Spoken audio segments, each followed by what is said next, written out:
Olá, muito bom dia investidor, bom dia investidora. Eu sou Felipe Nascimento, esse é o BMC Pre-Market. Aqui você fica por dentro de todas as notícias que vão impactar os mercados no Brasil e no mundo. Muita informação, muita análise para você fazer bons negócios ao longo dessa segunda-feira, 19 de julho. Começando mais uma semana por aqui. Obrigado pela companhia de todos vocês. E essa semana começa com uma agenda fraca, com os investidores ainda repercutindo os números e os eventos divulgados na semana passada. Sexta-feira, a Bolsa Brasileira sofreu com o ambiente negativo do exterior e também com o dia de exercício de opções. Aí, o Ibov recuou 1,18%, fechando aos 125.960 pontos. Vamos dar uma olhadinha ao fechamento da Bolsa nessa sexta-feira, com essa queda aí de 1,18%. Nas mais altas a gente teve B2W com 4,15%. B2W que hoje começa a ser negociada aí com um novo ticker na Bolsa de Valores, depois da fusão com as lojas americanas. Hoje começa a ser negociado com Amer3, a B2W. Depois tivemos na alta de Sabesp, também Marfrig, lojas americanas ainda nesse movimento da fusão com a B2W, e nas mais baixas tivemos aí Embraer puxando o índice para baixo com quase 4% de queda, Companhia Siderúrgica Nacional, Azul e Braskem também caindo 2,67%. E depois de toda essa volatilidade, os investidores ficam de olho no que vai repercutir essa semana. No radar está o recesso parlamentar, também os desdobramentos da votação do fundo eleitoral de quase 6 bilhões de reais. Também entram na pauta as discussões sobre o texto da reforma tributária. O relator do projeto disse que pretende testar uma taxa progressiva para a taxação dos dividendos. E o Boletim Focus do Banco Central foi divulgado agora há pouco com as projeções dos indicadores da economia. A gente teve o Boletim Focus trazendo uma projeção do IPCA subindo mais uma semana. Antes era 6,11% de projeção, agora subindo para 6,31%. Essa expectativa do IPCA aí um pouco acima da meta, passando a meta dos 5 e poucos por cento ali previstos pelo Banco Central. A Selic passa para 6,75%, antes a projeção do Banco Central do Boletim Focus era de 6,63%. Leve alta também no PIB, a projeção de crescimento do Brasil agora é de 5,27% em 2021, contra 5,26% nas projeções da semana passada. Hoje também temos por aqui a precificação das ações da Desktop, que estreia na Bolsa de Valores na próxima quarta-feira. E depois do fechamento do mercado, a Vale divulga o relatório de produção do segundo trimestre. O balanço completo da mineradora deve ser apresentado no próximo dia 28 de julho. Vamos falar agora então com o Marco Saravalli, que traz o tom do mercado nessa segunda-feira. Bom dia, Marco! Oi, Felipe, muito bom dia a todos acompanhando aqui as bolsas internacionais. A gente tem uma sinalização de um começo de semana com um tom negativo, né? Preocupações com a variante Delta e também acompanhando o acordo da OPEP, né? Impulsionando as commodities para baixo, né? Principalmente o petróleo indo buscar o patamar de $71, né? O Brent nesse começo de semana. Pode trazer volatilidade, principalmente para as ações aqui de commodities no Brasil, não só para petróleo, né, Petrobras e outras ações do setor, mas também para outras commodities como minério de ferro, para Vales siderúrgicas. A gente precisa acompanhar esse movimento. Ao mesmo tempo, né, as commodities cedendo um pouco, pode trazer uma leitura também de que a inflação pode ser um pouco menor nesse segundo semestre, né? Sempre tem uma leitura positiva também, mas o tom deve ser realmente negativo. Lembrando que a gente tem a temporada de balanço, né, esquentando lá nos Estados Unidos nessa semana. Essa semana talvez seja a mais importante na temporada de balanço. E por aqui também a gente tem algumas empresas começando a divulgar seus resultados referentes ao segundo trimestre agora nessa semana, mas principalmente no finalzinho desse mês, tá bom? Então vamos acompanhar. Na nossa opinião, quedas excessivas podem abrir oportunidades de compra, mas para essa segunda-feira realmente deve ser um dia um pouco mais volátil, com maiores oscilações, tá bom? Já já a gente volta com mais novidades e tenham todos uma ótima semana. E lá fora, algumas notícias seguem mexendo com os mercados.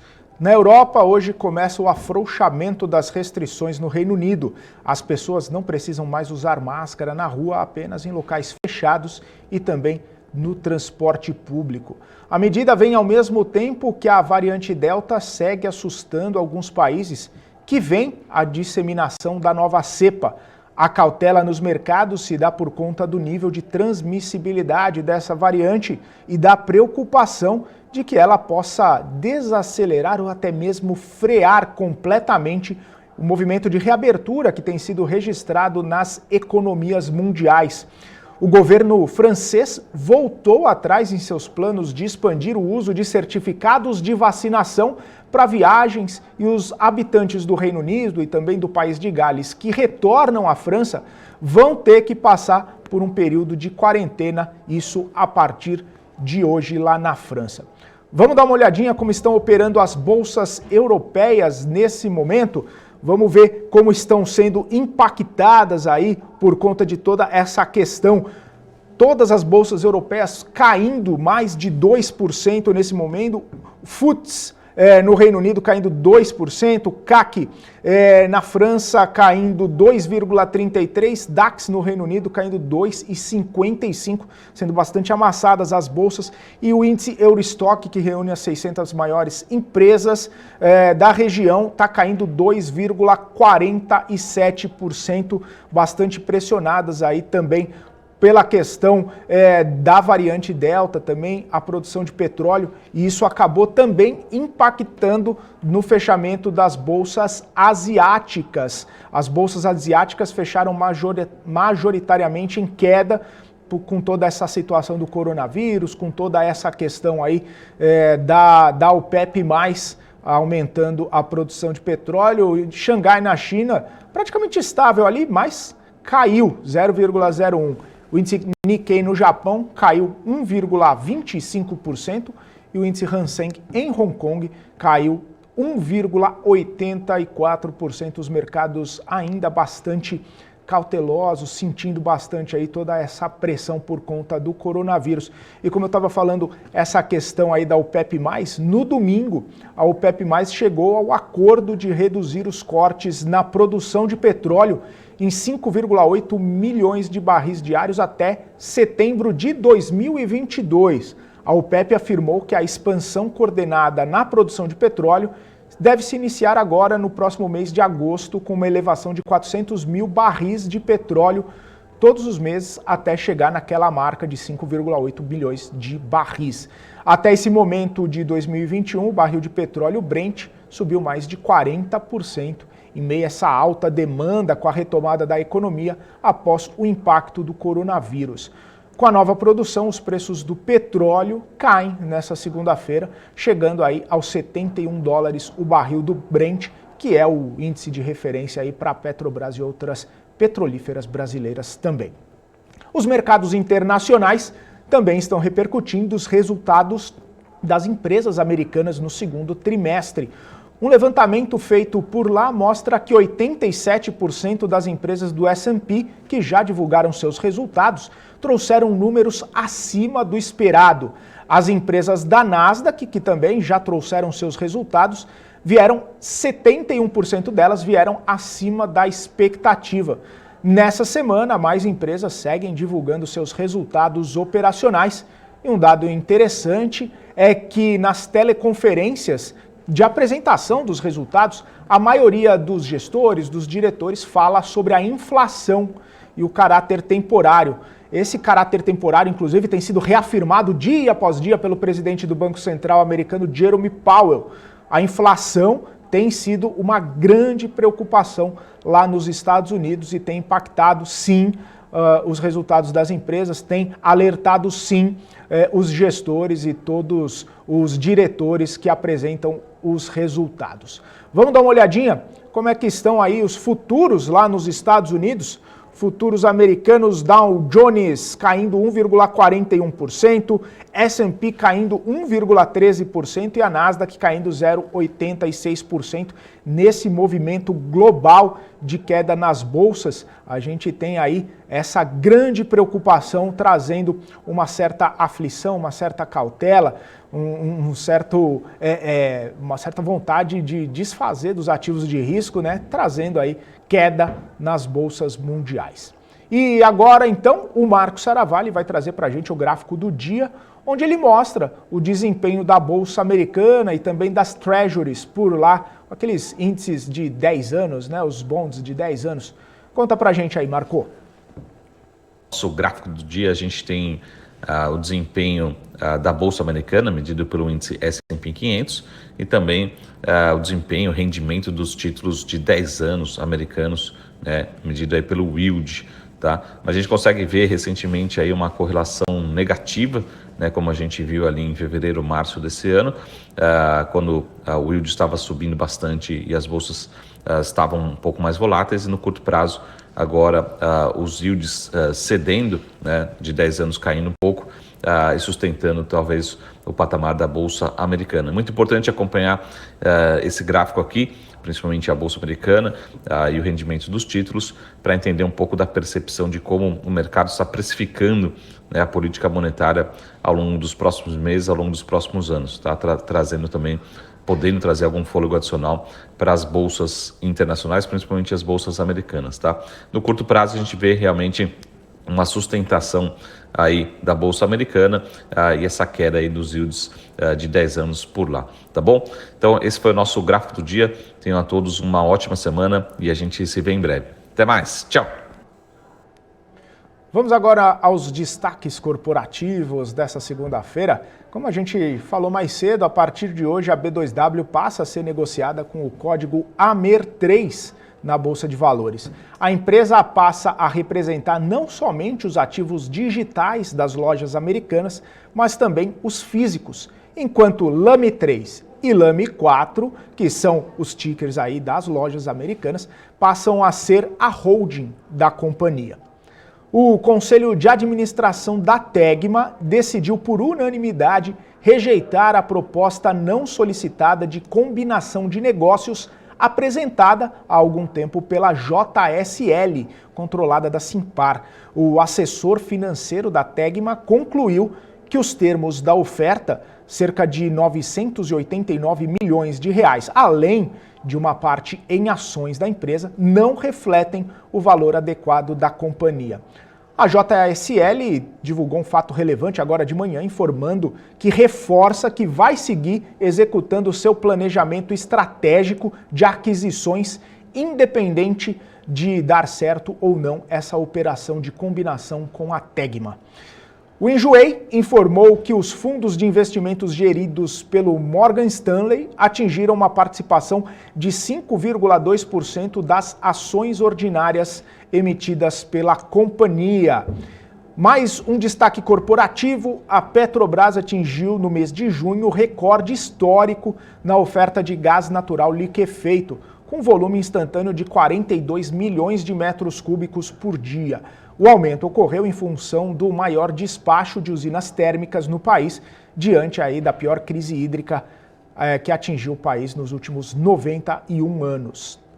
E a CPFL Energia arrematou a transmissora de energia gaúcha após oferecer uma proposta de 2,6 bilhões de reais pelo ativo. Essa oferta de 2,6 bilhões de reais representa um ágio de 57,13% em relação ao pedido inicial. Essa é a segunda privatização feita pela gestão do governador Eduardo Leite no Rio Grande do Sul. Quero desejar agora um bom dia a todo mundo que está nos acompanhando nessa manhã de segunda-feira. Aqui em São Paulo, uma manhã gelada e a gente seguindo por aqui, trazendo as melhores informações do mercado financeiro para você que nos acompanha aqui no nosso portal bmcnews.com.br. O Sandro Figueiredo desejando um bom dia a todos, uma excelente semana. O Alex Passamani, bom dia, boa semana. O Peter Santana gastando o italiano aqui, buongiorno, Filipão, boa semana. Para você também, viu, Peter, Alex, Sandro. todos vocês que nos acompanham e aqui no nosso YouTube. Eu quero desejar um bom dia para o Ale Martins, para o Sandro Figueiredo, que está aqui também, Jorge Hashimoto, Elcio Santos, Lucene da Mata, o Anderson Economista, o Rômulo Santos, também o Eude Vieira Lima. Bom dia, Eude, faz tempo que eu não te vejo por aqui, hein, rapaz? Legal que você está de volta aqui com a gente. Fabrizio Veloni, a Maria Helena de Oliveira e a nossa correspondente lá nos Estados Unidos, Giovanna Locatelli, que já está por aqui desejando o seu bom dia no nosso YouTube. Também o Jonathan Rodrigues, que acabou de aparecer por aqui. Muito obrigado pela participação de todos vocês. Vamos então agora desejar o nosso bom dia, bater um papo com o Guga Almeida, que está todas as manhãs aqui conosco para trazer sua visão, sua análise, seus comentários aqui conosco. Bom dia, Guga, ótima semana para você aí. Passou bem o fim de semana? Tudo em ordem? Bom dia, Felipe. Tudo em ordem, tudo em ordem. Tive aqui a visita de sogro, irmã do sogro, primos da esposa, então foi meio bagunçado aqui meu final de semana, mas tá tudo bem. Tô vivo, né, e pronto para encarar esse mercado aí que começa um pouco mais comedido, né? O mercado aí mostrando um tom negativo nesse início da semana, mas tô pronto, vamos lá. Pois é, Guga, queria até repercutir contigo isso, né? Tava falando, bolsas asiáticas fechando em queda, na maioria. Bolsas na Europa fechando com menos 2% aí, caindo 2%. Bolsas nos Estados Unidos, os futuros caindo. No Brasil também, o futuro caindo. Como é que você está vendo esse sentimento de cautela aí no mundo, as questões da variante Delta, a questão da OPEP também refletindo aí no preço dos ativos? Como é que você está vendo toda essa questão aí, Guga? Vamos lá, né? Deixa eu falar primeiro da OPEP, até porque semana passada nós conversávamos sobre o preço do barril do petróleo, e eu comentei que dentro de um cenário, dentro de um contexto que a gente estava vivendo ali, eu enxergava ali possibilidade de voltar a $65 o barril, sem mudar nada daquele cenário maior, né, do petróleo podendo ir buscar a região dos $100 o barril. Como eu sempre trabalho com muita estratégia e o critério para estar posicionado ou não estar posicionado ele é muito claro, né, uma coisa é traçar cenário, né, fazer a análise, a outra coisa é estar executando a operação em si. Né? Então, a gente estava ali numa zona que poderia, de fato, trazer uma correção, né? De fato, o mercado ali, ele vem fazendo esse movimento de correção, e esse movimento de correção, para mim, ele tem espaço para ir até os $65 o barril. Beleza, vai ser ótimo se isso acontecer. Não gera aquele impacto também de curto prazo naquela pressão inflacionária, né, Felipe? Porque, ao mesmo tempo que a gente olha, né, poxa, petróleo caindo vai impactar aqui petrolífera. Petrolífera, aqui no Brasil, a gente olha direto para a Petrobras. Quando a gente olha para a Petrobras, a gente olha direto para o nosso índice, né? Porque ela traz esse movimento, o volume maior de negociações. Então, obviamente, nosso índice cai. Então, é tranquilo, se tu enxerga todo esse cenário, tá? É tranquilo esses movimentos, essas possibilidades. Tá? Então, para mim, está dentro do cenário, não mudou nada, tá? Mas, querendo ou não, traz um alívio à pressão inflacionária de curto prazo, que é o tom mais preocupante, né, por parte de todos os players no mercado. Certo? Então, petróleo caindo, reduz pressão inflacionária. Segundo ponto, coronavírus, né, variante Delta do coronavírus. É o ponto que eu também falo, né, desde o ano passado. Eu falo que tem dois grandes perigos que a gente tinha no mercado: petróleo e pressão inflacionária, e Covid, né, e retomada da economia.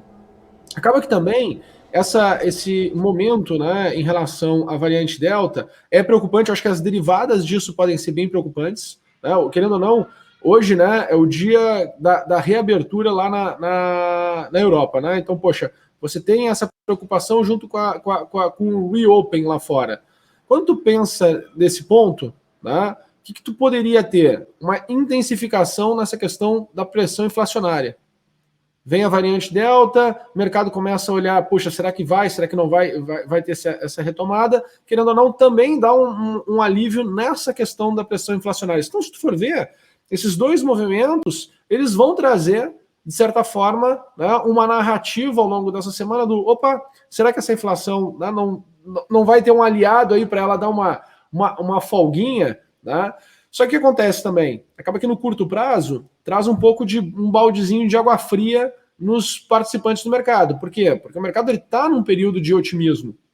né? Então a gente está num período de otimismo. Num período de otimismo, o que acontece? Começa a ter, né, uma corrida mais intensa por compra de ativos. Acaba que muitas posições, né, nesses novos ativos, elas estão, né, sendo posicionadas nesse último mês, vamos assim dizer, pensar, né?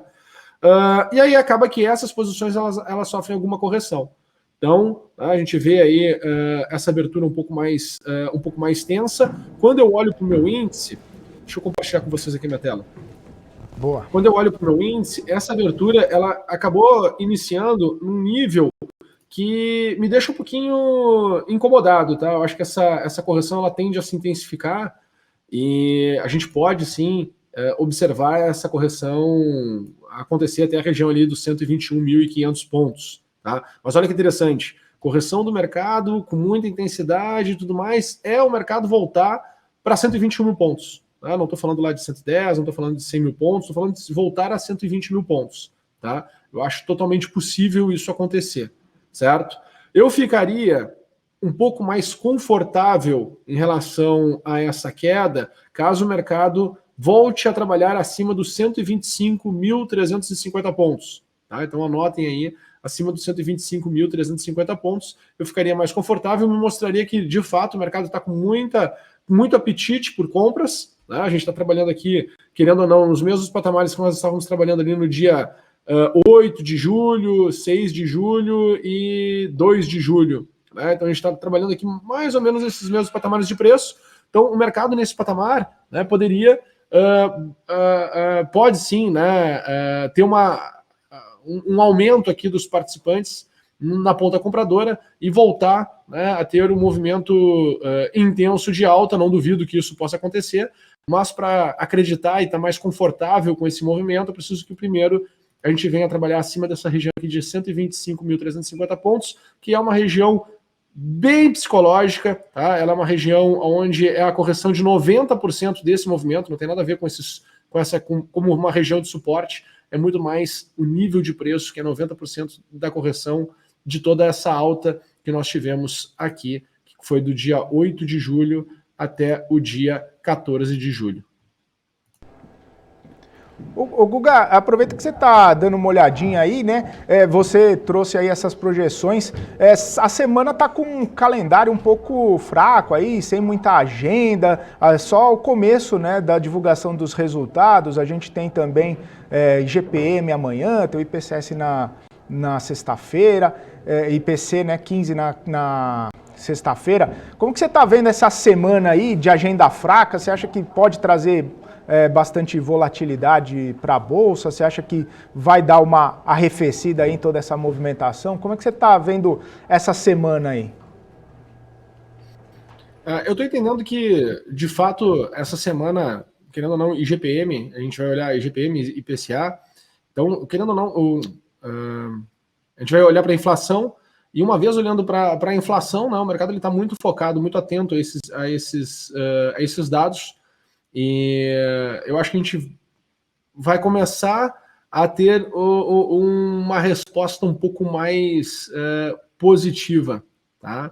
Então, vamos lá. Eu acredito que ou a gente vai voltar a trabalhar acima desses 125.350 pontos, e aí o mercado volta com um tom mais positivo, ou a gente vai usar essa semana, de fato, para correções e ver até onde esse mercado pode ajustar no curto prazo sem entrar novamente participantes com mais apetite no mercado. Tá? Então, eu estou, de fato, né, ou o mercado vai se manter aqui acima dos 125.350, ou o mercado vai buscar a região dos 120 mil pontos.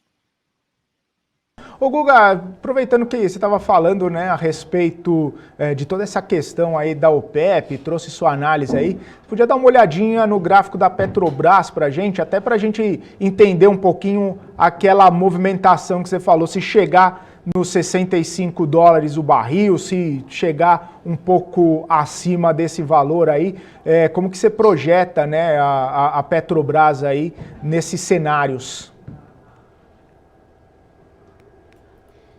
Deixa eu compartilhar minha tela com vocês. O exercício, Felipe, que se faz, tá? Antes de mais nada, só para a gente entender, né? onde Petrobras está trabalhando em relação à baixa? Tá? Qual baixa? A baixa que nós tivemos aqui nesse período do Covid, né, mais intenso aqui, que foi no ano passado. Tá? Desculpa, o Covid do ano passado está aqui atrás. Esse período que nós tivemos aqui mais intenso, quando teve a troca aqui do presidente da Petrobras. Tá? Então, onde nós estamos trabalhando? Bom, quando a gente olha a primeira resposta que o mercado teve, foi essa resposta aqui, aonde nós tivemos uma alta do dia 22 ao dia 25, uma alta de 17,7%. O mercado tentou continuar a tendência, não teve mais sucesso para continuar a tendência, certo? E aí a gente começou a destravar preço e o mercado começou a andar de uma maneira mais intensa, mais forte. Para mim, o grande divisor de águas, ele acabou ficando aqui, ó, nessa região, 26,85. Tá? Quando o Petrobras começou a trabalhar acima dos 26,85, eu não tenho mais aonde mirar o meu canhão só pode ser mirado para cá, ó, 37,50, certo? Então, toda a minha observação em relação à Petrobras é que possa chegar nessa região aqui de R$ 37,50. Tá? Meu pior cenário aqui para a Petrobras seria continuar aqui a correção, obviamente, tá? Petróleo intensificando aqui toda a movimentação de baixa, e a gente poderia ver, ó, a minha relação aqui de continuidade de baixa, ver Petrobras devolver bastante desse estímulo, desse ânimo, podendo chegar aqui, ó, R$ 24,20. Tá? Então, infelizmente, Felipe, nós não temos movimentos pequenos. Tá? E aí, como é que o investidor vai... Interessante, Petrobras ou é para ir para 37,50 ou volta aqui para 24,20. Criou-se muita expectativa em Petrobras quando ela ficou acima dessa região de 26,90. Tá? Muita expectativa. E essa expectativa pode voltar a ser uma frustração, certo? Então, o que eu sugiro? Né? Que todo investidor ele tenha um rastreador de tendência. Por exemplo, a Petrobras, desde o dia 5 de julho, eu não tenho posição em Petrobras. Por quê? Porque o meu rastreador de tendência inverteu e falou, olha, Guga, na boa, tudo bem, teu cenário é para ir buscar 37,50, mas sabe quão dono da verdade tu é? Zero. Né? Tu está simplesmente analisando e traçando os teus cenários e surfando os movimentos que existem de possibilidade, mas, cara, tu não é o dono da verdade. Se tu for achar que tu é o dono da verdade, pô, tu vai te estourar no mercado. Beleza, entendi. E aí o mercado Petrobras, de fato, desde o dia 5 de julho, ela vem num movimento aqui de correção e agora vem se intensificando. Isso é bom ou é ruim? Olha, é indiferente, certo? O que eu entendo? Que Petrobras tem espaço para voltar para cá, para R$ 24,20. Ela voltando para cá para R$ 24,20 ou conseguindo trabalhar acima de 26,85 e me dê um novo gatilho operacional, eu volto às compras. O que eu não faço? Eu não negocio aqui no meio do caminho. Então, ou a Petrobras vai acelerar e eu vou esperar com que ela volte para esse patamar e aí me dê um ponto de compra, ou volte para o patamar de 24,20 e aí me dê um ponto de compra, ou eu vou esperar que a Petrobras se mantenha acima de 26,85 e me dê novamente um ponto de compra. E ambas as situações eu vou mirar para cá, ó, R$ 37,50. Então acaba que a exposição na minha carteira ela vai ser reduzida. E eu posso tirar o benefício do movimento futuro do mercado, que eu acredito que ele tem ainda condições de ser bem, bem intenso. Maravilha, Guga. Ótima análise aí. Obrigado por trazer esse ponto de vista aí. É interessante, né? Que você fala assim, não sou o dono da verdade, eu vejo o que está acontecendo ali, mas também ir contra o que você está olhando na tela ali no gráfico, não dá, né? Tem que ser racional para tomar as decisões também, não pode ser só no emocional. Muito bom. Ô Guga, deixa eu só falar aqui, desejar um bom dia para o Alexandre, que ele falou bom dia para mim, para o Guga também, bom dia para o Guga. E aqui o Newton falando assim, bom dia, mestre Guga. Olha só, muito bom, hein? Mestre Guga, todos os dias aqui, todas as manhãs com a gente, compartilhando um pouco desse conhecimento. E é isso aí, Guga. Hoje a gente vai ficando por aqui. Mas amanhã estaremos juntos novamente aqui no BMC Pre-Market. Uma ótima segunda-feira, uma ótima semana para você também. Um abraço. Obrigado, Felipe. Obrigado, pessoal. E lembrando que hoje às 18 horas temos o programa Geometria. Então, quem quiser entender mais das análises do Guga, né, traga suas dúvidas, que às 18 horas estarei ao vivo com vocês traçando esses cenários. A gente tem novidade hoje no programa. Eu ia falar, hoje à noite tem, mais tarde, né, tem geometria, mas eu deixo sempre para você fazer a chamada aí, seu programa, né, Guga? Deixa você fazer o convite para toda a nossa audiência aí. 18 horas, 6 da tarde, Guga Almeida e o Geometria. Valeu, gente. Obrigado. Tchau, tchau. Falou, Guga. Abração. Até mais tarde, 6 horas, Geometria aqui na BMC News. É isso aí, pessoal. Olha só, todo mundo aqui, ó. Bom dia, povo lindo, rico e liberal na economia. Rodrigo Bezerra. Abraço para você, abraço para o Soberano, que está aqui também.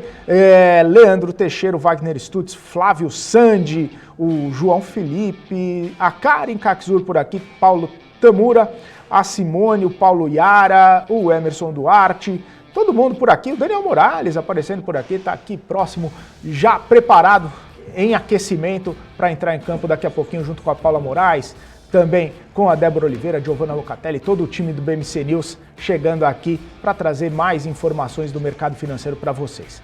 Eu vou ficando por aqui, a gente volta amanhã às 9 horas da manhã no nosso BMC Pre-Market. E daqui a pouquinho, 12h30, eu estou de volta também com o BMC Market, atualizando as notícias do mercado financeiro e repercutindo tudo que está acontecendo nessa segunda-feira. Forte abraço a todos, ótimos negócios nessa segunda, boa semana. Tchau, tchau.